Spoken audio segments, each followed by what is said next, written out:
চলুন আজ একটা দারুণ গল্প শোনা যাক।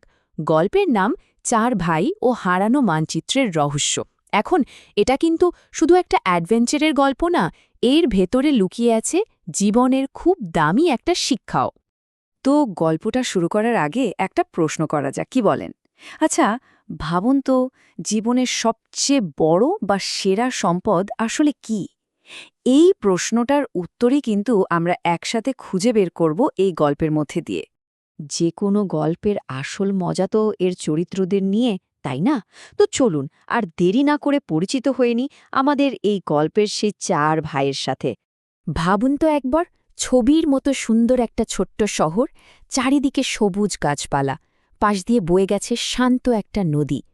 ঠিক এখানেই এ চার ভাইয়ের বেড়ে ওঠা। তাদের হাসি, কান্না, আনন্দ সবকিছু এই শহরটাকে ঘিরেই। এখন এই চার ভাইয়ের মধ্যে কিন্তু দারুণ মিল ছিল, কিন্তু স্বভাব চরিত্রে প্রত্যেকে ছিল একদম আলাদা। যেমন ধরুন বড় ভাই প্রিয়াংশু, সে ছিল বেশ ধীরস্থির আর খুব দায়িত্ববান, মানে যাকে বলে একদম লিডার টাইপ। তারপরের জন নীলাংশু, ওর মাথায় না সারাক্ষণ নতুন কিছু জানার পোকা ঘুরত, মানে ভীষণ কৌতূহলী। ৩ নম্বরে ছিল প্রিয়ম, বেশ শান্ত আর সৃজনশীল, নিজের স্বপ্নের জগতেই থাকতে ভালোবাসত। আর সবার ছোট যে প্রীতেশ, সে ছিল একেবারে উল্টো, প্রচণ্ড সাহসী আর অ্যাডভেঞ্চার প্রিয়। বেশ তো, শান্তিতেই কাটছিল তাদের জীবন, তাই না?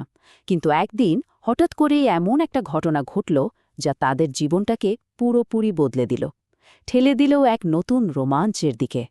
চলুন দেখি কিভাবে সেই রহস্যের শুরুটা হলো। ঘটনাটার শুরু কিন্তু খুব সাধারণভাবেই হয়েছিল। একদিন ওরা দাদুর একটা পুরনো ট্রাঙ্ক গোছাচ্ছিল, আর আমাদের সেই কৌতূহলী ভাই নীলাংশু, ওর হাতে পড়ল একটা পুরনো রহস্যময় কাগজ। প্রথমে তো ও বুঝতেই পারেনি ওটা কি, পরে ভালো করে দেখে বুঝল ওটা তো একটা মানচিত্র। ব্যাস, মানচিত্রটা দেখা মাত্রই চার ভাইয়ের মধ্যে যেন আগুন জ্বলে উঠল, একেবারে হইচই কাণ্ড। বড় ভাই প্রিয়াংশু বরাবরের মতোই দায়িত্ববান, সে সঙ্গে সঙ্গে বলে উঠল, শোনো, যেতে হলে আমরা একসাথেই যাব।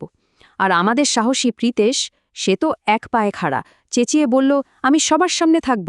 আর প্রিয়ম, যে কিনা স্বপ্ন দেখতে ভালোবাসে, সে তো খুশিতে প্রায় লাফিয়েই উঠল।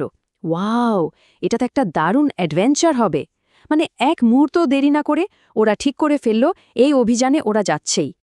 তো ওদের প্ল্যানটা কি ছিল? একদম সহজ, সোজা সাপটা। স্টেপ 1, মানচিত্র দেখে দেখে পুরনো বাগানটায় পৌঁছানো। স্টেপ 2, সেখানে এক্স চিহ্ন দেয়া জায়গাটা খুঁজে বের করা। আর স্টেপ 3, গুপ্তধনের জন্য খোঁড়াখুড়ি শুরু করা। Simple plan ready. তাহলে আর দেরি কিসের?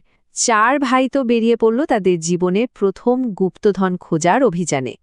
চলুন আমরাও দেখি তাদের এই যাত্রায় কি কি অপেক্ষা করছে। পরদিন সকাল সকালই ওরা বেরিয়ে পড়ল। হাঁটতে হাঁটতে দুপুর নাগাদ পৌঁছেও গেল সেই পুরনো বাগানে।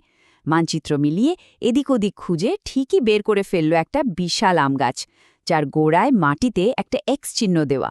ব্যাস, আর এক মুহূর্ত নষ্ট না করে ওরা সবাই মিলে লেগে পড়ল মাটি খোঁড়ার কাজে। খানিকক্ষণ খোঁড়াখুড়ি চলছে, ঘাম ঝরছে। হঠাৎ থং করে একটা আওয়াজ, ওদের কোদালে শক্ত কিছু একটা লেগেছে। তাড়াতাড়ি করে মাটি সরাতেই বেরিয়ে এলো একটা ছোট কাঠের বাক্স। ভাবুন তো ওদের অবস্থা, উত্তেজনায় সবার বুকের ভেতরটা কেমন ধুকপুক করছে। বাক্স তো পাওয়া গেল, কিন্তু আসল প্রশ্ন তো হলো, ভেতরে কি আছে? সোনা, হিরে জহরাত, নাকি অন্য কিছু? কি মনে হয়, কি থাকতে পারে সেই গুপ্তধনের বাক্সে? আর বাক্সটা খোলার পরেই কিন্তু গল্পের আসল রহস্যটা সামনে আসে। ওরা যা যা ভাবছিল তার কিছুই সত্যি ছিল না, কারণ সেই বাক্সের ভেতরে অপেক্ষা করছিল সম্পূর্ণ অন্যরকম এক সম্পদ। অনেক আশা নিয়ে কাপা কাপা হাতে ওরা বাক্সটা খুলল, আর খুলেই একেবারে অবাক। ভেতরে কোনো সোনাদানা, হিরে জহরত কিচ্ছু নেই, আছে শুধু ভাঁজ করা একটা পুরনো চিঠি। ওদের সব উত্তেজনা, সব আশা যেন এক মুহূর্তে মিলিয়ে গেল। কিন্তু হতাশার শেষেই তো আসল চমকটা ছিল। সেই চিঠিতেই লেখা ছিল আসল গুপ্তধনের কথা। তাতে লেখা ছিল, আসল সম্পদ টাকা পয়সা নয়, আসল সম্পদ হলো একতা আর ভালোবাসা। তোমরা যে একসাথে মিলে এই মানচিত্র ধরে এতটা পথ আসতে পেরেছ, এটাই প্রমাণ করে যে তোমাদের এই ভাইদের বন্ধনটাই তোমাদের সত্যিকারের সম্পদ। চিঠিটা পড়া শেষ হতেই চার ভাই একবার একে অপরের দিকে তাকালো। ওদের মুখে আর কোনো হতাশা নেই, বরং ফুটে উঠেছে একটা সুন্দর নির্মল হাসি। ওরা ঠিক সেই মুহূর্তে বুঝতে পারল এই পুরো জার্নিটা আসলে কোনো গুপ্তধন খোঁজার জন্য ছিলই না, এটা ছিল ওদের নিজেদের ভেতরের একতা আর ভালোবাসার একটা পরীক্ষা। ওরা যখন বাড়ি ফিরে দাদুকে সবটা খুলে বলল, দাদু কিচ্ছু বললেন না, শুধু মুচকি হাসলেন। আর সেই হাসিটাই বলে দিচ্ছিল যে এই পুরো প্ল্যানটা আসলে তারই ছিল। তিনি প্রথম থেকেই জানতেন যে তার নাতিরা এই পরীক্ষায় ঠিক পাশ করবে। আসলে এই গল্পটা আমাদের এটাই শেখায় যে ভালোবাসা, সাহস আর একতা, এই তিনটা জিনিস যখন একসাথে থাকে তখন আমাদের সাধারণ জীবনটাই কিন্তু একটা অসাধারণ অ্যাডভেঞ্চার হয়ে ওঠে। আর সেটাই তো জীবনের সবচেয়ে বড় সম্পদ, তাই না?